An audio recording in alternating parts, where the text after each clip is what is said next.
एक कहानी है एक विजिटर की जो बैंकरों और ब्रोकरों की शानदार नावों को देख रहा था। उसका एक मासूम सा सवाल फाइनेंशियल इंडस्ट्री की एक बड़ी सच्चाई सामने ले आया। तो सवाल यह है कि आखिर क्यों इतने कम आम निवेशक अमीर बन पाते हैं? इसी में छुपे हैं राज। चलिए शुरू करते हैं फाइनेंस की सबसे बड़ी ताकत से। आइंस्टाइन इसे 8वां अजूबा कहते थे। इसे समझने का एक शॉर्टकट है, रूल ऑफ 72। बस 72 को रिटर्न रेट से डिवाइड करना है। मान लीजिए 10 लाख रुपए 26% सालाना दर पर इन्वेस्ट किए गए।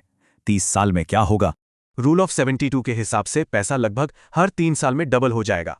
तो तीसरे साल में 10 लाख बन गए 20 लाख। ये तो बस शुरुआत है। और देखिए 12वें साल तक ये रकम 1.6 करोड़ हो जाती है। ग्रोथ तेज हो रही है। अगले 12 साल में ये सीधा 25.6 करोड़। अब सोचिए आखिरी 6 साल में क्या होगा? 30 साल में 100 करोड़ से भी ज्यादा। यही है कंपाउंडिंग का असली जादू। तो फिर सवाल उठता है कि अगर कंपाउंडिंग इतनी पावरफुल है तो हर कोई अमीर क्यों नहीं है?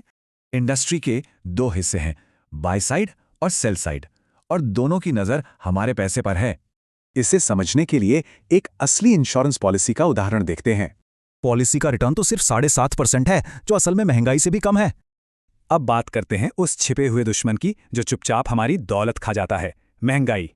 गेहूं की कीमतों को देखिए, ये बताती हैं कि महंगाई भी कंपाउंड होती है, सीधी नहीं बढ़ती। मतलब साफ है, अगर किसी निवेश का रिटर्न 10% से कम है तो असल में पैसा घट रहा है।